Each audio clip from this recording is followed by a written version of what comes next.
Boom! Welcome into Sports Bet Betting Insight. Today we're back, Pauly and Teddy, Monday, May 8th. Deep dive. We'll deep dive the Kentucky Derby. A lot of things to go over. We told you could pay off the mortgage if you hit the Super, right? We'll get to the big game breakdown. We'll get to, well, the good news is football's right around the corner as far as on this show. Division previews, team previews, all that jazz. The bad news is we start big game breakdown with MLB. So that means we don't have a lot to work with until we get to August. So only one game tonight in the association as round 2 continues to be a stinker. We'll see if Golden State can get out the broom on Utah. Before we do that, bad beats, bad bets, bad for the books. And a moose and a half Friday night. You rarely see this in the NHL. Series tied at 2. Edmonton in Anaheim, 3-0, 3 minutes left. They're going to take home ice back from Anaheim with the chance to close it out in Game 6. They lose the frickin' game, Teddy. Anaheim scores 3 times in 3 minutes. They get the game winner in double overtime. If you had Edmonton, take a couple weeks off. Oh, that's a moose and a half. When you're up 3-0 with 3 minutes left in a playoff game and you lose, you're having a bad night. That is a tough beat. And look, let's give Edmonton credit. They bounced back last night and blew them off the ice. But, I mean, that's a brutal beat. It doesn't get a whole lot worse than that. My condolences for Oilers backers on Friday night. Yes, now it didn't end there. Bullpen shenanigans, bullpen meltdowns. The Phillies beat the Nationals 6-5 in extra innings. The Nationals led 5-2 in the bottom of the 8th. And then look what happened to K-Rod. Back-to-back nights. He blew it Saturday and Sunday. A's come back to win both. This is the question, because it's Sportsbet editorial decision time. Is it really a bad beat if K-Rod blows a game? I mean, Frankie Rodriguez has been rough. You know, now he's 1-4 with an 8.49 ERA. He's got 4 blown saves. And remember, the ERA has been saved a couple of times because he has lost games with runners still on base. That happened on Saturday night. It didn't happen on Sunday. Ryan Healy with the 2-run walk-off home run. 933 career appearances. I wonder if K-Rod's done. Certainly, the Tigers not pleased with his saving ability. And Tigers bettors, that's brutal. Back-to-back walk-off losses with K-Rod blown saves. And it didn't end there. How about a more bad beat? Sunday Night Baseball, 4-1 Yankees in the bottom of the 9th. Chapman blows the save. The total was 7. Yeah, oh, that's a bad beat for the Yanks, plus the plus 120. It's a bad beat for the under 7 with Chapman getting lit up. And remember, prior to the loss, or he didn't take the loss, sorry, prior to the hit batsman that tied the game, Chapman had a grand total of 0 blown saves. And how about this, Pauly? Only 1 run allowed all season prior to giving up 3 in the 9th on Sunday. And now some bad bets. I don't know what they were thinking in this. This was a total mismatch. Well, I know bridge jumpers should come out in events like this, the event bettors, but Chavez bet down from $6 to plus 375. He didn't win a round. No, and like you say, you don't know what they were thinking. This is what happens in boxing fights, especially in Vegas when people come to town and want to bet the fight. They're not laying $6 to win $1. They're betting $1 to try to win 6. They're always going to be money on the dogs. Not always. Often going to be money on the underdogs, especially the bigger underdogs in boxing. And you talk about the bridge jumpers. Bridge jumpers over the years have made a fortune betting the chalk in some of these. Obviously, Alvarez, the right side, against Chavez on Saturday. The Triple G opens up 175 September 16th. Hopefully it's here in Vegas. Station Casinos put that up a while back. They made Triple G $4. Wow. That's a significant differential between the price that we were seeing and the price we're talking about now. And honestly, it's not a fight. When it comes to making numbers for fights, I'm pretty useless, Pauly. That's not my MO. Yep. Also bad bets. So you saw what they did with Chavez. How about the Wizards Celtics? Bet the total bet from 215.5 to 214, 223. It exploded in the second half. This is 43-39 late in the second quarter, Teddy. And then it was turnover city in a 26-0 Wizards run.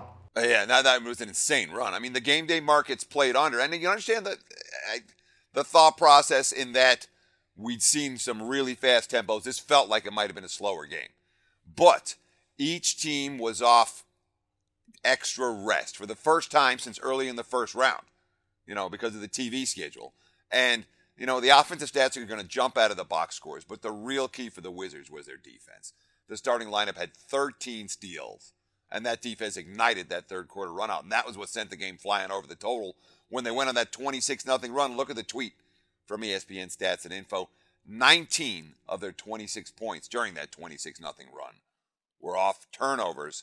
That obviously sent the Wizards to being the right side, and it sent all those bettors who were playing the under into the poorhouse. Wrong result there. That was a bad bet. Teddy, what's going on? It's the worst second round we're ever going to see. 14 of the 15 games have been decided by double digits. I tell you, I was reading something that said that the average margin of victory in the second round in several recent playoff series has been higher than this year.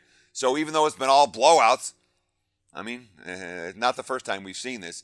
The NBA playoffs often more about the hype than about the exciting finishes. But this has been a disaster. There haven't been any competitive games. And the one game that was competitive, certainly for the books, turned into a complete friggin' disaster, Pauly. Yep. This was the Cavs winning by 7, and it looks like this was going to be another double-digit game as well. No Lowry for the games 3 and game 4. The Cavs were up double digits. Raptors make a push late, a big 3 by Tucker. They also didn't decide to foul at the end of the game, but if you wanted to lay 6.5, that was available. Not good to land 7.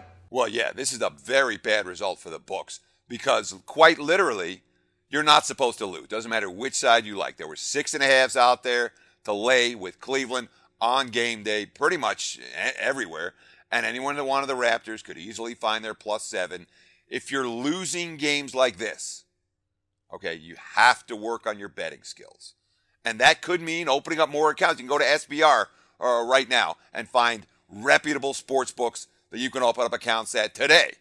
I would recommend doing that. If you're losing games like this by a hook, it's got to tear your eyes out. It shouldn't be happening, and you can fix it. I recommend doing that. All right. Now, we got there Thursday, and we got there Friday with the same strategy. Bad for the books continues. This is staggering. So they didn't get there in the first quarter, but they got there in the first half. I'm talking about the Jazz and the Raptors. That angle, when the home team is game 3 at home, down 0-2 in the series first half, it is now 24-2 ATS the last 2 years, and it's undefeated this year in the playoffs. I think it's 14-0 now if you bet the first half. First quarter didn't get there, but these two games. But that's staggering, Teddy. 24-2 ATS, great angle, and you're going against some heavy hitters too, and it's still getting there. Well, sure. I mean, look, the books are doing what they're supposed to do. They've adjusted, and they've adjusted significantly. And the markets go, when the markets go crazy with an idea, the bookmakers have to adjust. But yet, even with the adjustments, the results keep coming in. As you mentioned, Toronto and Utah. They didn't cover the game, neither one of them. Covered the first half, both of them. And that's been going on all playoffs, and it has not been good for the house. They're trying to adjust. They're adjusting large. Hasn't made a difference, at least not yet. Yeah, continues. Boy, brutal. Here's another one. One more bad for the books. Steam and the Spurs-Rockets game over. They thought Houston would come out in essentially a must-win and light it up, and they did. Total bet up from 211.5 to 213.5. Very frustrating with the Rockets. It's been all or nothing. Either the entire group plays well, or they all stink. They were 19 of 43 from 3. Bombs away. Hey, Westbrook, how does this taste? Rockets 12 of 16 off Harden passes, including 8 of 11 on threes. Make your teammates better. Nice job, Harden. Yeah, no question. And look, when the Rockets are draining threes, man, their games explode. When anyone's draining threes, their games explode. But, there was foul trouble that led into the situation.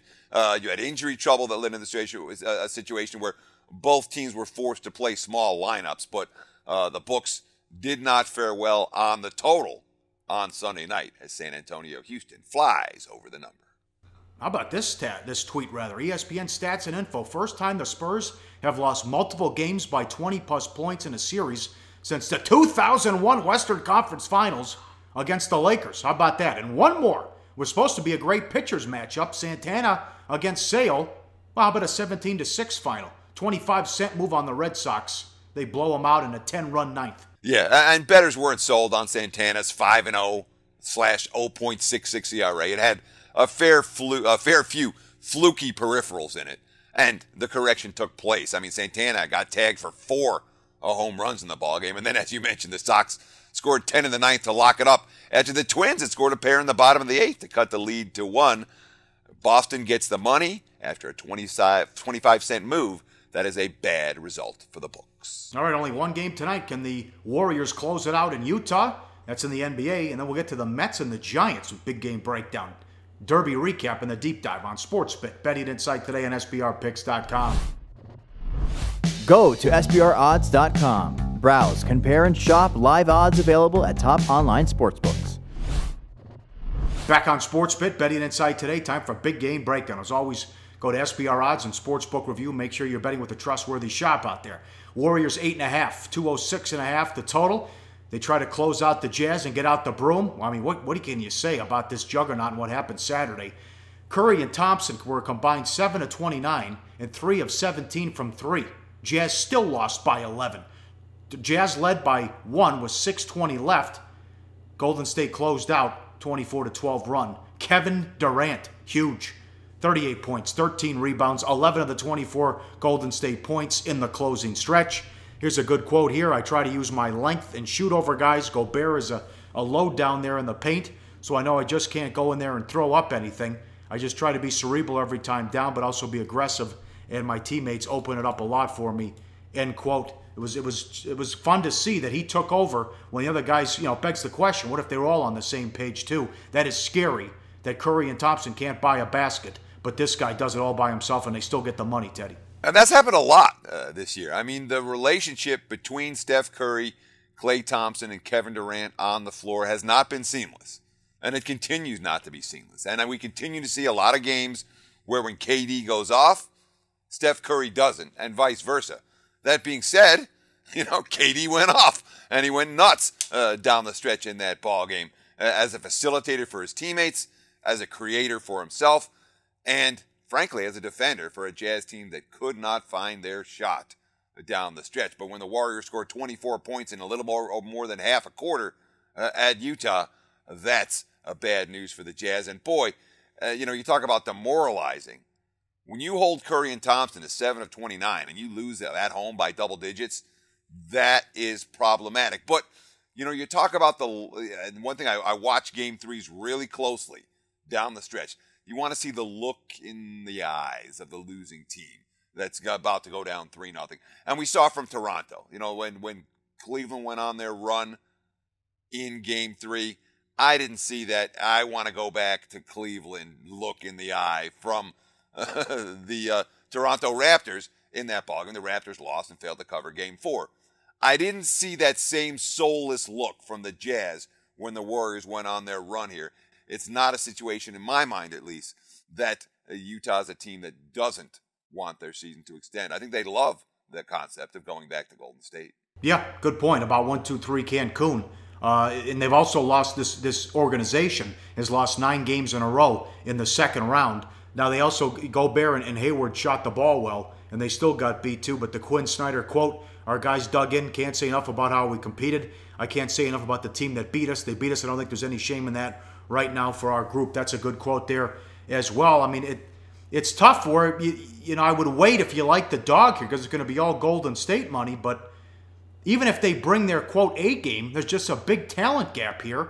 And just like Game 3, maybe Golden State doesn't play well and they still get the money. I think it's tough when you look at the side here. Sure, and look, you talk about and there's a reasonable chance. This number's about 8.5 in various books as we record. The money has been drifting towards the Warriors, but I wouldn't be surprised to see the wise guys come in if the number continues to drift up and take a piece of Utah. And a lot of it's because Rudy Gobert he's really established himself as legitimate big-time NBA center. Look at this playoff series against the Golden State Warriors. He's averaging 16.7 points, 13 rebounds, 2.3 assists, 1.7 blocks. The issue with Utah isn't in the stars. Supporting cast, decent, but not good enough. But I'm going to go back to that same point. The typical 03 team would rather start vacation, 1-2-3 Cancun, and then go back to Golden State. But I sense a little bit, all this team has done is compete. Quinn Snyder used it again in the quote you just read. I don't think that Utah lays down for Golden State tomorrow. If the Warriors are going to win this and cover the number, they're going to have to earn it. No bargains on the Golden State side. All right, game number 2, live odds, sportsbookreview.com. Giants and the Mets. Mets $1.55, 7.5 the total. More against DeGrom. They should be a playoff preview. Anything but. You remember Bumgarner and Syndergaard in the wild card game last year. Mets 14-16, issues all over the place. Matt Harvey suspended 3 games, violation of team rules. Emergency start for Wilk, who got blown out in the loss to the Marlins. The Harvey suspension, Thor's hurt, Matz is beat up. They're not saying what the reason was with Harvey. Collins said, quote, "We'll keep it in-house. That's the way it's supposed to be. In order to be able to control things, you got to make tough decisions. This is one of them. There's things with this job that certainly are eternal that the public can't see and how hard it is, and this one's a tough one. We hope to put it behind us and move forward," end quote. Not a lot to like so far with the Mets, and they've been involved in a lot of totals going over too, Teddy. Yeah, well, I mean, you got, Cespedes and Arnaud on the DL from the hitting side of the equation, and most of their starting lineup. But at least Jacob deGrom has dealt healthy this season. He's opened 2-1 with a 3.68.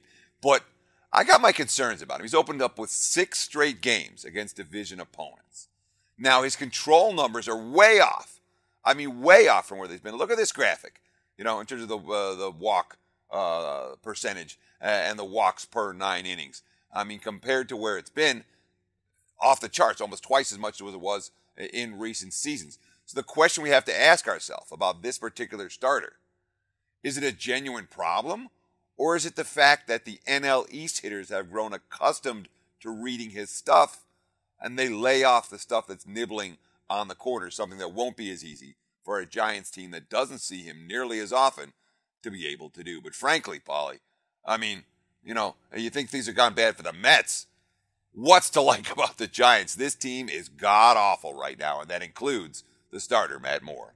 How about this? 11-21. Only the Royals have a worse winning percentage, and only the Royals have a worse OPS on offense. Posey hitting .356, but where's the power? Only 2 home runs and 5 RBIs. Posey at bats per home run. Look at this. Look at the graphic. 2014, 27.5. He's at 47.5 this season. And Moore, look at these road home splits. Disaster on the road. 0-3 with an ERA at 12 and change, Teddy. Terrible. Well, yeah, and that's certainly understanding. I mean, Moore, he's not an overpowering pitcher. When you're talking about where he's pitching on the West Coast, he gets the night games in San Francisco, he gets the night games in LA and in San Diego, where the ball doesn't carry. But as soon as you take him out of those pitcher-friendly venues, we've seen very, very ugly numbers, and that strikeout-to-walk ratio shows how little confidence he brings to the table on the highway. And you're talking about Buster Posey and this Giants offense. I mean, the Giants can't hit their way out of a wet paper bag right now. When you talk about only Kansas City having a worse OPS on offense, Buster Posey has 5 RBIs, dude. He's hitting .356. This team, I will not ask San Francisco to do anything for me right now. If I'm playing a Giants game, I'm either betting against them or maybe I'm betting them over the total, but even that's hard to do given how weak their offense has been. But the bullpen's been just as bad. The starting pitching isn't there. San Fran is a train wreck. Mets fans, be happy that you're not San Francisco right now. You nailed it. Up next, the deep dive. Record handle for the Kentucky Derby, and you won't believe what the Super paid on SportsBit. Betting Insight today on SBRPicks.com. Research before you bet. Be sure to check out SBR Picks for the best game predictions, breakdowns, and much, much more. Wrap it up on SportsBit. Betting Insight today. We'll try to make it 3 in a row with the play of the day. Quickly, the deep dive. I know some casino owners were hesitant to approve the mobile apps because they were worried that, well, these guys aren't going to be in the casino. It could hurt. Not the case here. Record handle of the Kentucky Derby. It hasn't been the case the entire way. Guys still bet on their mobile apps, and they still come in and watch the game at the casinos. Record handle because of the mobile apps, $209 million. Big money payouts at Churchill Downs, thanks to what happened with Looking at Lee. Second and third place finishes. Looking at Lee, 33-1. Battle of Midway, 40-1. And look at that super. A $2 super paid $150,000, Teddy. Amazing. And the favorite gets there for the 5th year in a row. That's also staggering. Well, it's funny that the super is going to pay $150,000 for $2, and the favorite hit. That's certainly amazing. I mean, and you saw down the stretch when Looking at Lee and Battle of Midway, which are both 30-1, 33-1 and 40-1, came in ahead of the contenders like Classic Empire and McCracken, and that created the nice payday. But this has been the case in many recent derbies, you know, I mean, even taking out 2005, that saw, you know, what Giacomo blew up, 864,000 superfecta on $1. You know, but we've seen a number of these, and the average trifecta, you know, average or superfecta has been in the range of a couple of $100,000, and it's been trifectas with 4-figure payouts, 7 of the last 10 races. 2009 superfecta pays $557,000. The next year it's 202, and that's on dollar wagers. Okay, the lightest one, $15,000. So yeah, these are life-changing or potentially life-changing scores, but nobody hits them, Pauly. How many of those hit? I think 7 of them hit around the country. So you're talking about monster paydays. It's like hitting a 15-teamer. Yeah, someone in Vegas is going to hit one. Maybe 2 of them. Not a whole lot, though.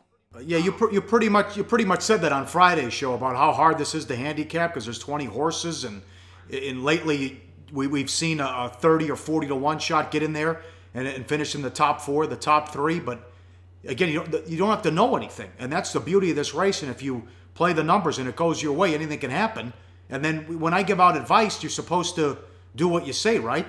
I mean, I would have hit it if I would have played my birthday. You know, what I play on the roulette table, you know, it's ridiculous. I mean, I should have hit it. I'm telling you, because what I play, what I play at the roulette table is what I play at the roulette table as far as the numbers pretty much came in with this as well. So, you know, when you're supposed to get crazy and do stuff like that about play your birthday, play Old Street where you used to live, you know, anything you want, funny names. And sometimes crazy things like that can happen. And that's what certainly happened Saturday at Churchill in the slop. You're saying sometimes crazy things like that can happen. Yes, people hit this. And yes, it probably changed their life. And yes, it was a wonderful score for those who hit it. But this is a show that's trying to help people make positive expectation wagers. When you're comparing it to your roulette strategies, that concerns me. Because there are no positive expectation wagers for roulette except for hit and run. So sure, you want to take some recreational money and sprinkle it around, that's fine. You're saying, I should have won it. How many bets did you make on the Derby, Pauly? Okay, and you should have bet 10 or 20? And then you would have won this? I don't understand. I mean, that's not, it doesn't comprehend, does not comprehend. What are you trying to tell me? The numbers that came in with the horses. I would have played my win. What's so hard to figure out? I was clear. If I played with my birthday, I would have hit the super. Do you always play your birthday in your horse races? That's my question. Yes, I do. And also, usually, yeah. And also, I do it, as I talked about earlier, with the roulette wheel as well. But when I saw those numbers come up with, well, I'm not going to give that out on the air. I guess I just did. But in any event, the hell with it. Money time. Play of the day. Let's make it 3 in a row. This one's a tough game to handicap. Everyone's a genius after the game. But let's try to make it 3 in a row. And usually, I think you get high-scoring games when a team's trying to avoid a sweep. Also, Curry and Thompson can't be as bad as they were in Game 3. So let's go up and over the total in this one, 206.5. Warriors to sweep the Jazz, but it goes over. Hayward's played well the last couple of games. Gobert's been there for the Jazz. Curry and Thompson go off as well. Could be a shootout in Salt Lake City. I think you'll see the pride factor there as this organization, again, hasn't won a second-round game in a long, long time. We're back tomorrow on SportsBit. Betting Insight today on SBRPicks.com.